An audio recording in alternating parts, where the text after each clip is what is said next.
আসসালামু আলাইকুম। আমি আলাদ আলী আজিম আজমের Abdullah tour and travels Bogura.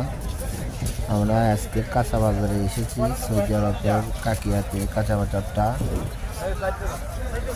এখানে বাংলাদেশি আলু, বাগুন, শাক সবজি এমন কোনো জিনিস নয় যে পাওয়া যায় না।